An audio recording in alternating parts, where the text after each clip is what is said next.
जय श्री राधे मित्रों, मैं सुभाष चंद्र शास्त्री आप सभी का यूट्यूब चैनल पर बहुत बहुत स्वागत करता हूं। मित्रों, आज के इस वीडियो में हम आपके साथ में चर्चा कर रहे हैं गंगा जयंती के विषय में। जी हाँ मित्रों, 26 अप्रैल 2023 दिन बुधवार को गंगा जयंती का पर्व मनाया जाएगा।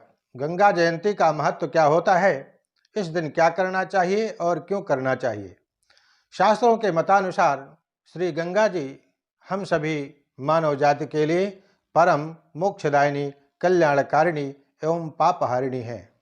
गंगा जी की कृपा से मानव जीवन के सभी जाने अनजाने किए हुए पाप नष्ट हो जाते हैं एवं हर प्रकार के संकल्प की सिद्धि माता गंगा प्रदान करती है। गंगा जी के महत्व में बताया गया है कि गंगा गंगेति यो ब्रूयात् योजनानां सतैरपि मुच्यते सर्वपापेभ्यो विष्णुलोकं स गच्छति। गंगा गंगेति यो ब्रूयात् योजनानां सतैरपि मुच्यते सर्वपापेभ्यो विष्णुलोकं स गच्छति।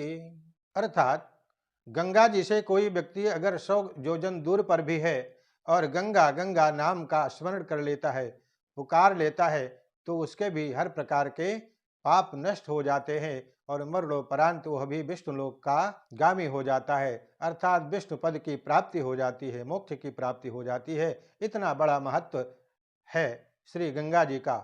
आपने देखा होगा, प्राय हम सभी जानते हैं, मरणोपरांत गंगा जी में अस्थियां क्यों प्रवाहित की जाती हैं। इसीलिए प्रवाहित की जाती हैं, कदाचित इस व्यक्ति ने कभी भी गंगा स्नान न किया हो तो भी इसकी अस्थियां अगर गंगा जी में पहुंच जाएंगी तो इनके जीवन के समस्त पापों का क्षय हो जाएगा, कर्मों से इनको मुक्ति मिल जाएगी, नरकगामी नहीं होना पड़ेगा।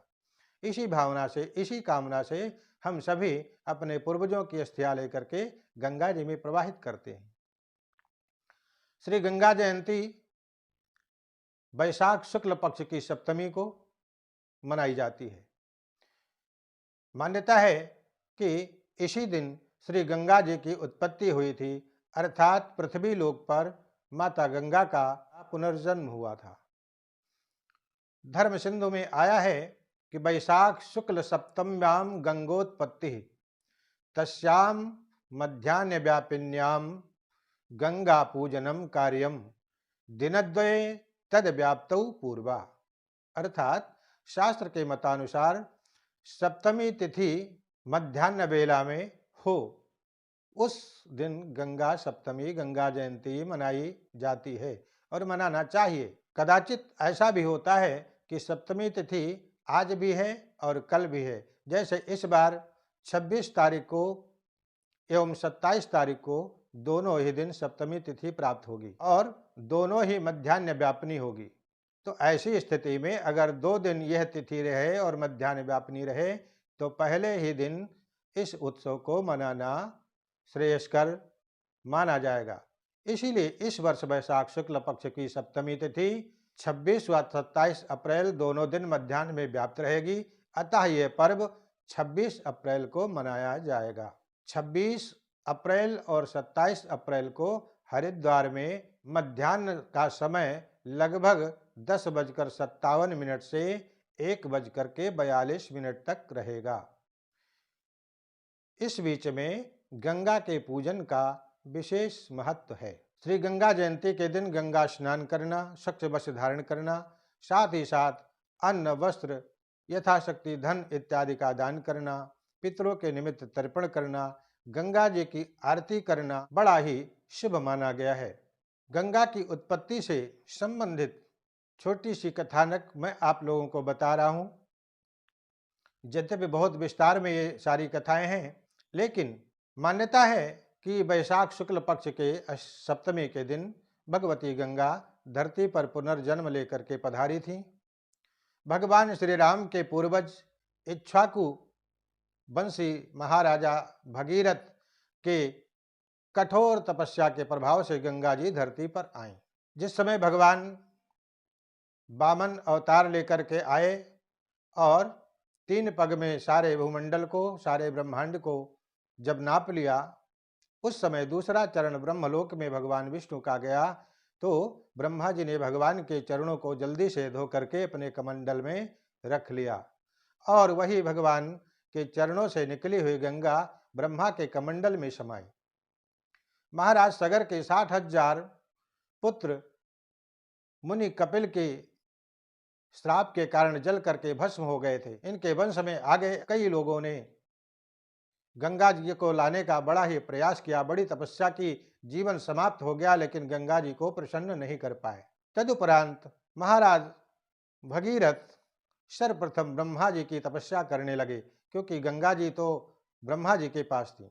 ब्रह्मा जी प्रसन्न हुए और गंगा जी से कहा कि तुम धरातल पर चली जाओ। तो गंगा जी ने कहा कि ब्रह्मन, मैं धरती पर जाऊं तो हमारे बोझ को धरती नहीं रोक पाएगी, हमारे वेग को धरा सहन नहीं कर पाएगी, हमारे वेग को रोकने वाला तो कोई चाहिए।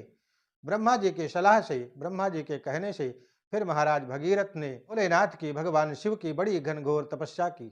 शिव जी प्रसन्न हुए और परिणाम स्वरूप गंगा जी को कमंडल से ब्रह्मा जी ने मुक्त करके और धरती पर छोड़ा।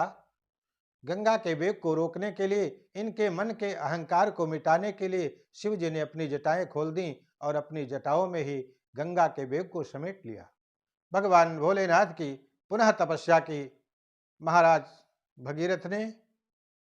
शिव जी प्रसन्न हुए और अपनी जटाओं से पुनः गंगा को मुक्त किया। सर्वप्रथम हिमालय पर स्थित ओर में गंगा जी का पदार्पण हुआ, जहां से गंगा जी सप्तधार में हुई और तदुपरांत वहां से धीरे धीरे गंगा जी चलते हुए गौमुख के आकार में होकर के और उत्तराखंड के क्षेत्र को पवित्र करते हुए धरातल पर आई।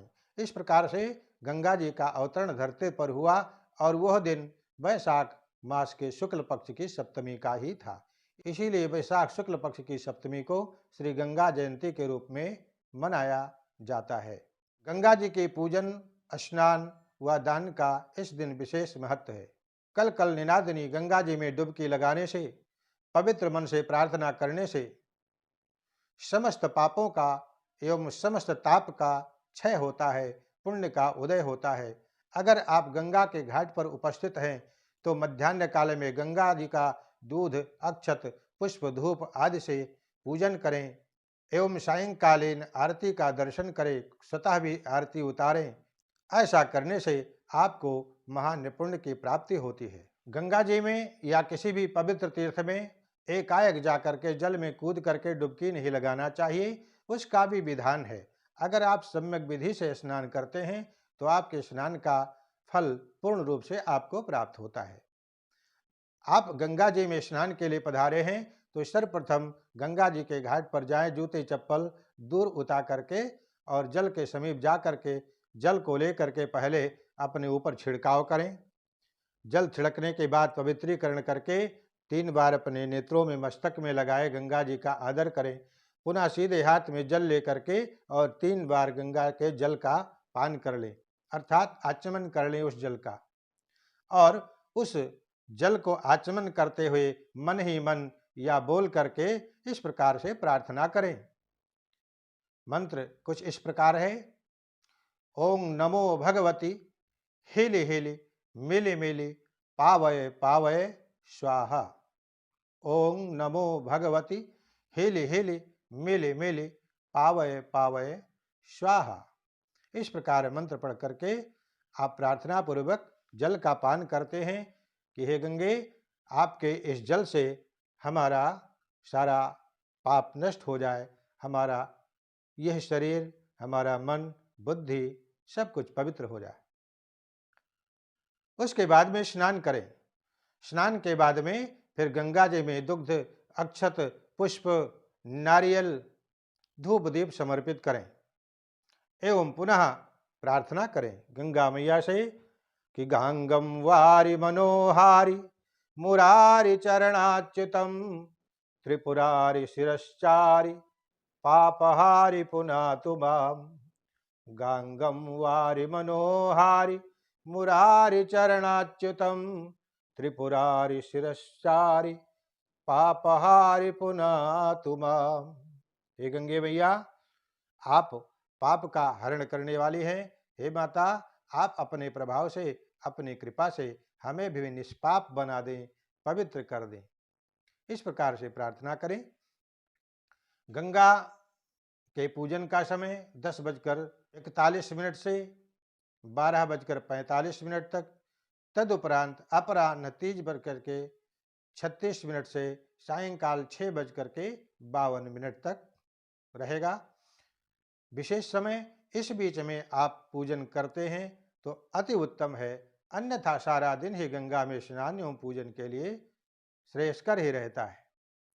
ऐसे पूजन करने के बाद में माता गंगा से आप वरदान मांग सकते हैं। बहुत सारे लोग गंगा में जौ बीजते हैं, जौ बोते हैं अपनी मनोकामना के साथ में, गंगे मैया आपकी कृपा से हमारी अमुक कामना की सिद्धि हो, हम पुनः आकर के आपका दर्शन करें, स्नान करें। इस प्रकार से आप अपने मनोरथ का निवेदन कर सकते हैं।